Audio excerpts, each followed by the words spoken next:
चलिए अब एक नजर डाल लेते हैं देश विदेश की बड़ी खबरों पर फटाफट अंदाज में।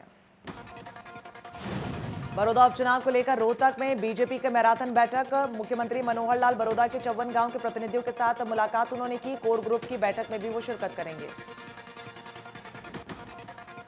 उप मुख्यमंत्री दुष्यंत चौटाला की मौजूदगी में पूर्व विधायक राजदीप फोगाट ने हाउसिंग बोर्ड के चेयरमैन का कार्यभार संभाला। इस दौरान विधायक ईश्वर सिंह भी मौजूद रहे। उप मुख्यमंत्री दुष्यंत चौटाला की मौजूदगी में गोला से जेजेपी नेता रणधीर सिंह ने हरियाणा डेयरी विकास संघ के चेयरमैन का पदभार संभाला। इस अवसर पर वरिष्ठ जेजेपी विधायक ईश्वर सिंह और पार्टी के नेता भी मौजूद रहे। हरियाणा अनुसूचित जाति वित्त एवं विकास निगम के नवनियुक्त चेयरमैन पवन खरगोदा ने भी चंडीगढ़ में अपना कार्यभार संभाला। उप मुख्यमंत्री दुष्यंत चौटाला ने उससे कार्यभार का ग्रहण करवाया। दुष्यंत चौटाला ने कहा कि जो जिम्मेदारी पवन को मिली है उसे मजबूती से निभाएंगे और उनके नेतृत्व में विकास निगम ज्यादा तरक्की करेगा और निगम की योजनाओं का लाभ जरूरतमंदों तक पहुंचेगा। कपूर नरवाल पर तंज कसते हुए दुष्यंत ने कहा कि कपूर नरवाल ने राजनीतिक लालच के चलते पहले कांग्रेस के पक्ष में नामांकन वापस कर दिया, लेकिन कांग्रेस की सभा में उन्हें बैठने तक के लिए सीट नहीं मिली। पंजाब विधानसभा की तरफ से पारित 3 कृषि विधेयकों को दुष्यंत ने आंखों में धूल झोंकने वाला बताया। कहा कि विधेयकों में उन फसलों का जिक्र नहीं किया गया जिनकी खरीद केंद्र सरकार फूड कॉर्पोरेशन ऑफ इंडिया के जरिए करती है और इसके लिए आर्थिक मदद भी केंद्र ही करती है। दुष्यंत ने कहा कि कैप्टन अमरिंदर के ये कानून हकीकत में किसान हितैषी हैं। बाकी कांग्रेस शासित राज्यों में भी इन्हें लागू करना चाहिए। उन्हें हरियाणा की तर्ज पर मक्का, बाजरा और मूंग जैसी फसलों का भी एमएसपी घोषित करना चाहिए। हरियाणा में सभी गांवों का कलेक्ट्रेट घोषित करने की नीति के बारे में उप मुख्यमंत्री ने कहा कि सरकार का मकसद गांव को लालडोरा मुक्त करना है। अगले 2 सालों में यह काम पूरा होने की उम्मीद भी है। उप मुख्यमंत्री ने साथ ही कहा कि रजिस्ट्री से हरियाणा की आय बढ़ी है, लोगों की परेशानियां भी कम हुई हैं। पहले लोगों को रजिस्ट्री कराने के लिए कार्यालय में बाबू के चक्कर काटने पड़ते थे, लेकिन अब घर बैठे ही सारी औपचारिकताएं पूरी की जा सकती हैं।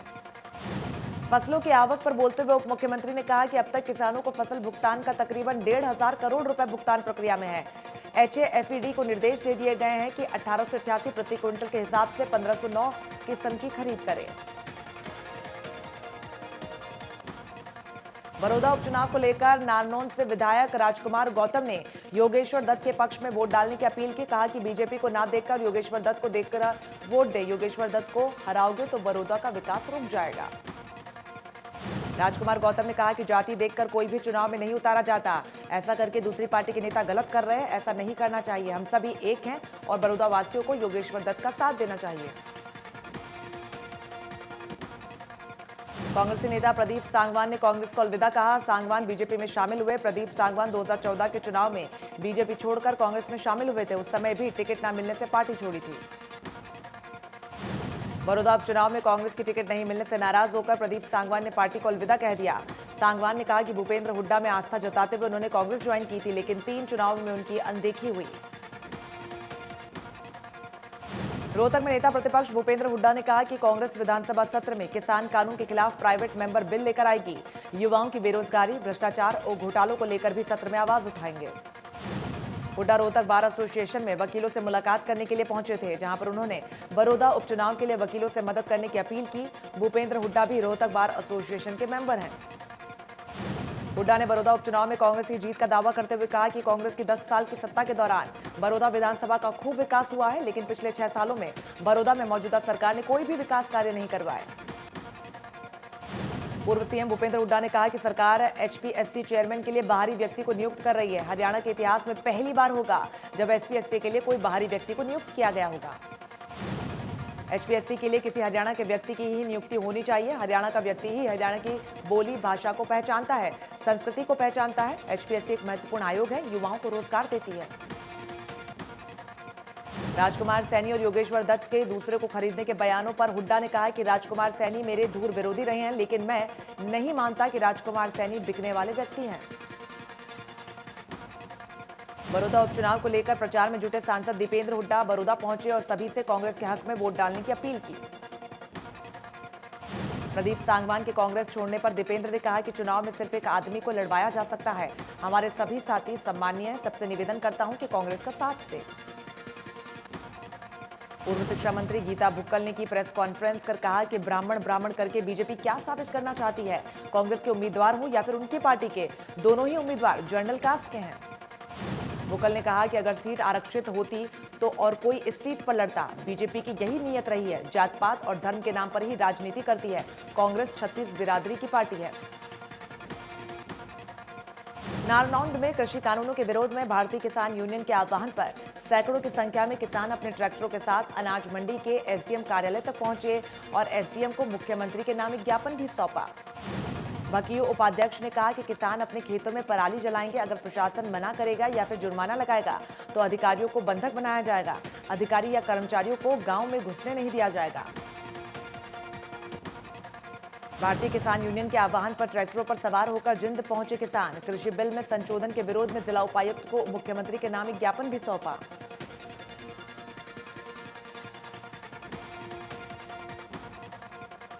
अर्थव्यवस्था में जान फूंकने के लिए रात के समय चलने वाले उद्योगों को 15% सस्ती बिजली मिलेगी। इस व्यवस्था को 1 नवंबर को हरियाणा दिवस पर लागू किया जाएगा।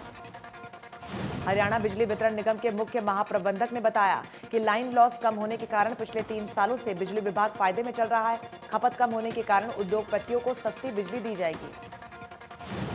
त्योहारों का मौसम शुरू हो गया है। खाद्य वस्तुओं की गुणवत्ता की परख भी शुरू हो गई है।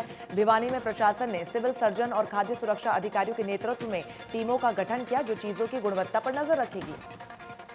अतिरिक्त उपायुक्त ने कहा कि ये टीमें मिठाई और खाद्य वस्तुओं के सैंपल लेगी। अगर खाने पीने की चीजों की गुणवत्ता में जांच के दौरान कमी पाई गई तो खाद्य सुरक्षा अधिनियम के तहत कार्रवाई भी की जाएगी। राष्ट्रपिता महात्मा गांधी की जयंती पर प्रदेश में शुरू हुआ स्वच्छता पखवाड़ा भिवानी शहर के लिए वरदान साबित हुआ है। जिले में स्वच्छता के 100% टारगेट को पूरा कर लिया गया है।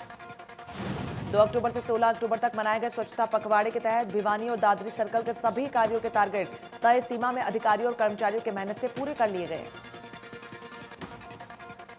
भवानीखेड़ा के पुरगांव में बेटियों का मान बढ़ाने के लिए अनूठी पहल शुरू हुई है। बेटियों के नाम से हर घर के सामने लगाई जा रही है नंबर प्लेट। अंतर्राष्ट्रीय महिला दिवस पर शुरू की गई ये पहल। फतेहाबाद में फर्जी कागज तैयार कर किसान की गेहूं की फसल की 11,55,000 की राशि ठगने का मामला आया सामने। फतेहाबाद खाद्य आपूर्ति विभाग के अधिकारी, क्लर्क और 2 व्यापारियों के खिलाफ पुलिस ने केस दर्ज कर लिया। सभी ने मिलीभगत कर किसान के नाम का एक झूठा शपथ पत्र तैयार किया और उसकी गेहूं की राशि खाद्य पूर्ति विभाग से सीधी व्यापारियों को दे दी है। किसान को जब इस बात का पता चला तो पुलिस को शिकायत दी। फतेहाबाद में बीजेपी समर्थित पार्षद प्रतिनिधि को युवती ब्लैकमेल कर रही है। पुलिस ने वार्ड नंबर 10 के पार्षद प्रतिनिधि की शिकायत पर युवती के खिलाफ ब्लैकमेलिंग का केस दर्ज किया। पुलिस को दी गई शिकायत में पार्षद प्रतिनिधि ने बताया कि फेसबुक पर उसकी युवती से बात हुई। युवती वीडियो को एडिट कर उसे ब्लैकमेल करने लगी, पैसों की डिमांड करने लगी और वीडियो वायरल करने की धमकी भी देने लगी। हिसार के बालगृह से झज्जर जिले के 6 फरार आरोपियों में से पुलिस ने दूसरे आरोपी को गिरफ्तार कर लिया। इन सभी आरोपियों पर हत्या, लूट और डकैती जैसे मामले दर्ज हैं। 13 अक्टूबर को गिनती के दौरान हिसार के बालगृह से फरार हुए 17 कैदी। इन 17 कैदियों में से 6 झज्जर जिले के थे। सीआईए स्टाफ पुलिस ने टोहाना में नशीली गोलियों की तस्करी करने वाले व्यक्ति को गिरफ्तार कर लिया। इस व्यक्ति के पास से पुलिस ने मौके पर नशीली गोलियां भी बरामद की। होडल में पुलिस ने अपने साथियों के साथ मिलकर 36 साल के व्यक्ति की गला हत्या कर दे के मामले में आरोपी को गिरफ्तार कर लिया। पुलिस ने आरोपी को कोर्ट में पेश करके 5 दिन की रिमांड पर ले लिया है। पुलिस को दी गई शिकायत में बताया गया था कि मृतक के घर से बाजार कहकर निकला था, लेकिन वो वापस नहीं लौटा। जांच में सामने आया कि आरोपी ने उसे किसी काम से अपने पास बुलाया और उसकी हत्या कर दी। फरीदाबाद के सेक्टर 23 इलाके में अवैध रूप से चल रही पॉलिथीन बनाने वाली फैक्ट्री पर सीएम फ्लाइंग और पॉल्यूशन विभाग ने संयुक्त रूप से कार्रवाई करते हुए छापेमारी की और फैक्ट्री को बंद करवा दिया। पॉल्यूशन विभाग के अधिकारी की माने तो उन्हें सूचना मिल रही थी कि सेक्टर 23 इलाके में पॉलिथीन बनाने की अवैध फैक्ट्री चल रही है, जिसे नोटिस भी दिया गया था, लेकिन कंपनी संचालक जवाब नहीं दे पाया। पानीपत के गांव डाडोला में लाइसेंसी रिवॉल्वर से गोली मारकर एक व्यक्ति की हत्या कर दी गई। मामला जमीनी विवाद का बताया जा रहा है। पुलिस ने मामला दर्ज करके आरोपी की तलाश शुरू कर दी है। मृतक अपने खेत से घर वापस जा रहा था। रास्ते में संदीप नाम का गांव का एक व्यक्ति मिला, जिसने लाइसेंसी रिवॉल्वर से 3 बार फायरिंग की। सुखबीर की मौके पर ही जान चली गई। करनाल के मधुबन में जोहड़ में लाश मिलने से सनसनी फैल गई। लाश तकरीबन 3 से 4 दिन पहले की है। शव की शिनाख्त अभी तक नहीं हो पाई है। लाश की जानकारी जैसे ही गांव वालों को मिली तो सूचना पुलिस को दी गई। पुलिस ने मौके पर पहुंचकर मुआयना किया और लाश को जोहड़ से बाहर निकालने के लिए गोताखोरों को बुलाया। हरियाणा में कोरोना मरीज को आंकड़ा 1,53,000 के पार। 24 घंटे में 1,193 नए मामले आए सामने। 14 मरीजों की जान चली गई। एक्टिव केसेस की संख्या 10,000 के पार। नूंह में 24 घंटे में 6 केस मिले हैं। 3 मरीज डिस्चार्ज किए गए हैं। जिले में अब तक 39 एक्टिव केस हैं। 1,236 केस मिल चुके हैं। 26 लोगों की जान जा चुकी है। डीसी यशपाल सिंह यादव ने गांव चंदावली जाकर जागरूकता शिविर का किया आयोजन ने मौके पर किसानों को पराली न जलाकर प्रदूषण कम करने के प्रति जागरूक किया। जागरूकता शिविर के मौके पर डीसी यशपाल सिंह ने लोगों को कोरोना के प्रति भी जागरूक किया। कहा, कोरोना अभी खत्म नहीं हुआ है, इसलिए 2 गज की दूरी और मास्क अनिवार्य। पलवल में सैकड़ों किसानों के पास उपमंडल अधिकारी ने पराली जलाने को लेकर नोटिस भेजा, जिसे लेकर किसान उपमंडल अधिकारी से मिले और मुख्यमंत्री के नाम एक ज्ञापन भी सौंपा। किसानों ने कहा कि जिनके पास नोटिस भेजे गए हैं उनकी धान की फसल अभी खेतों में खड़ी हुई है। उन्होंने कोई पराली नहीं जलाई, जबकि उपमंडल अधिकारी का कहना है कि पहले पराली जलाने वाले किसानों को नोटिस भेजें। रोहाना की एडिशनल अनाज मंडी में किसान एक्शन टीम के सदस्यों ने निरीक्षण किया। किसानों की धान की फसल को कम रेट में खरीदने की शिकायत की गई थी। फसल की कमियां बताकर किसान को कम दाम पर ही फसल बेचने पर मजबूर किया जा रहा था। शिकायत पर जांच मंडी पहुंची किसान एक्शन टीम ने कहा कि धांधली कर रहे व्यापारियों के खिलाफ जल्द कार्रवाई होगी। कालावाली में मंडी मजदूरों ने एक बार फिर से थाली बजाकर विरोध प्रदर्शन किया। प्रदर्शन की मुख्य वजह मजदूरी का काम न मिलना है। मजदूरों का कहना है कि वो भूख से मरने की कगार पर हैं। मजदूरों के विरोध को संज्ञान में लेते हुए सिरसा के जिला उपायुक्त और उपमंडल अधिकारी ने जल्द ही मजदूरों को काम देने का भरोसा दिया है। तो वहीं मजदूरों ने काम न मिलने पर चुनावों में नोटा का प्रयोग करने की बात कही। भिवानी में सीएम फ्लाइंग की टीम ने दिवाली के समय में टैक्स की चोरी करने वाले लोगों पर अंकुश लगाने की कोशिश की। टीम ने सीआईडी के साथ मिलकर ऐसे ट्रक को रोका जो बिना टैक्स को दिए सामान को इधर से उधर कर रहे थे। टीम ने ऐसे 4 ट्रकों को पकड़ लिया है, जिनकी जांच चल रही है। टीम का ये मानना है कि दिवाली पर मिलावटी सामान भी कुछ लोग इधर से उधर ले जाते हैं, जिनकी चेकिंग की जा रही है। यमुनानगर में नकली देसी घी की सूचना पर सीएम फ्लाइंग ने छापा मारा और सैंपल लिए। सीएम फ्लाइंग को सूचना मिली थी कि एजेंसी के बाहर नकली घी की सप्लाई होती है। सीएम फ्लाइंग की टीम ने छापा मारा तो मौके से भारी मात्रा में देसी घी बरामद हुआ। मौके पर मालिकों ने कच्चे बिल की कॉपी पेश की। स्टॉक के बारे में भी पूरी जानकारी नहीं दी, जिसके बाद जिला स्वास्थ्य विभाग और प्रशासनिक अधिकारियों की टीम मौके पर पहुंची और सैंपल लेने की कार्रवाई की। झज्जर में सीएम फ्लाइंग ने सब्जी मंडी के सामने डेयरी पर छापेमारी की। डेयरी में बैंगन बिना लेबलिंग के सोया सॉस बेचा जा रहा था। मौके पर पहुंचे अधिकारियों ने जब सॉस देखा तो उनके होश उड़ गए। अधिकारियों ने जब डेयरी मालिक से जानकारी लेनी चाहिए तो वे इस बारे में कोई संतोषजनक जवाब नहीं दे पाया।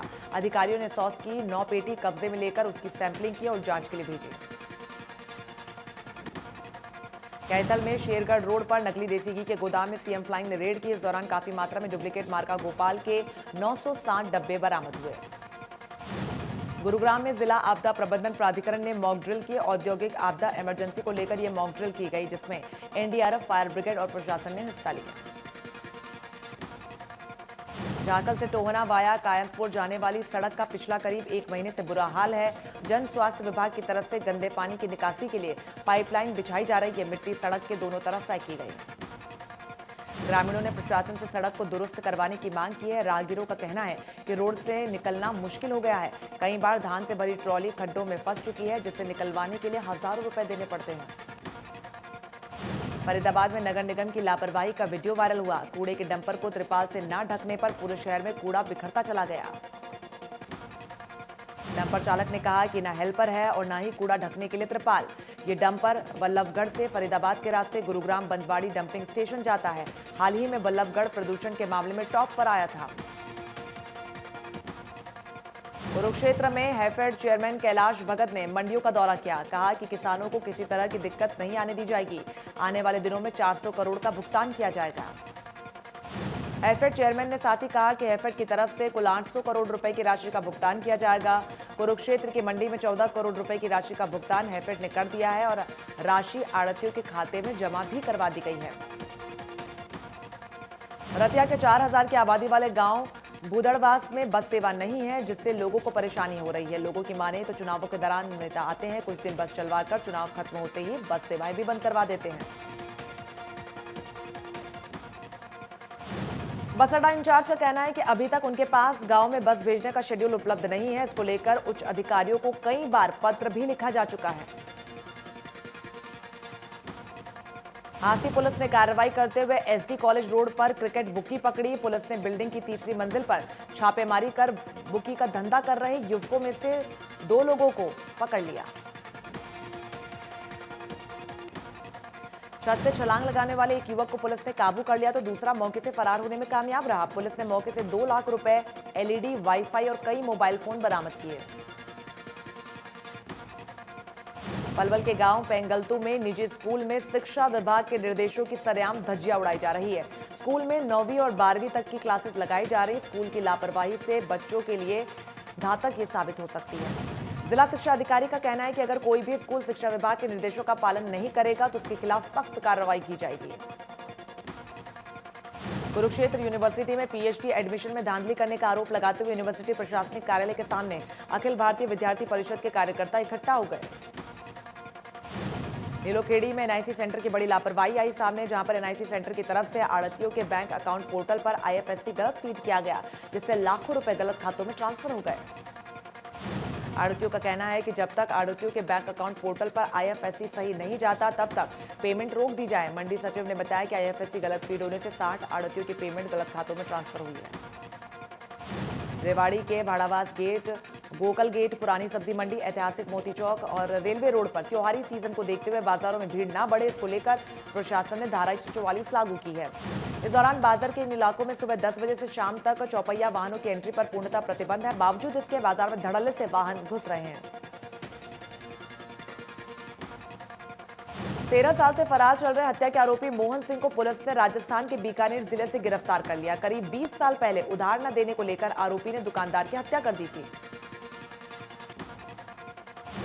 हत्या के आरोप में पुलिस ने मोहन सिंह को गिरफ्तार कर लिया था, लेकिन 2007 में जमानत पर बाहर आया आरोपी मोहन सिंह फरार हो गया। साल 2018 में अदालत ने आरोपी को भगौड़ा घोषित कर दिया था।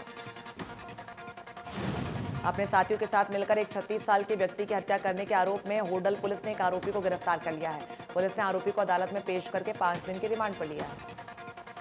पुलिस के मुताबिक 9 अक्टूबर को होडल के गांव बुलवाना में रूपचंद्र नाम के एक व्यक्ति की छाता के रहने वाले राहुल नाम के व्यक्ति ने बुलाकर हत्या कर दी थी और शव कुएं में फेंक दिया था। बिहार विधानसभा चुनाव के लिए बीजेपी ने अपना संकल्प पत्र जारी कर दिया है। संकल्प पत्र में कुल 11 वादे शामिल किए गए, जिनमें सबसे पहला वादा मुफ्त कोरोना वैक्सीन का है, जिसे लेकर विवाद हो गया है। बीजेपी का कहना है कि सत्ता में आने पर वो सभी बिहार वासियों के लिए कोरोना वैक्सीन का टीकाकरण मुफ्त में करवाएगी। अब ये मामला चुनाव आयोग तक चला गया है।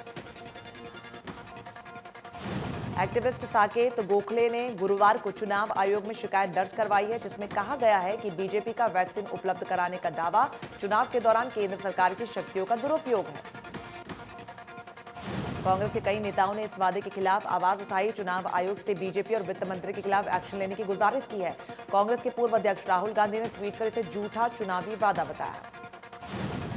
राहुल गांधी ने ट्वीट किया कि भारत सरकार ने कोविड वैक्सीन वितरण की घोषणा कर दी है। ये जानने के लिए वैक्सीन और झूठे वादे आपको कब मिलेंगे, कृपया अपने राज्य के चुनाव की तारीखें देखें। प्रधानमंत्री नरेंद्र मोदी ने वर्चुअल तरीके से दुर्गा पूजा के कार्यक्रम में शामिल होकर पश्चिम बंगाल में विधानसभा चुनाव का बिगुल फूंक दिया है। नवरात्र का छठा दिन है। इस मौके पर प्रधानमंत्री नरेंद्र मोदी ने बंगाल में एक दुर्गा पूजा पंडाल का उद्घाटन किया।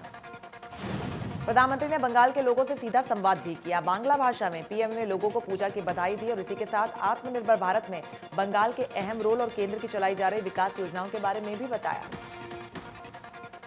पीएम मोदी ने कहा कि केंद्र सरकार आत्मनिर्भर भारत के संकल्प को लेकर आगे बढ़ रही है, जिसके तहत बंगाल में विकास किया जा रहा है। आत्मनिर्भर भारत से ही सोनार बांग्ला के सपने को पूरा किया जाना है। पीएम मोदी ने कहा कि बंगाल में पीएम आवास के तहत 30 लाख घर बनाए जा चुके हैं। उज्ज्वला योजना में 90 लाख महिलाओं को गैस कनेक्शन दिए गए हैं। बंगाल में 4 करोड़ बैंक खाते खोले गए हैं।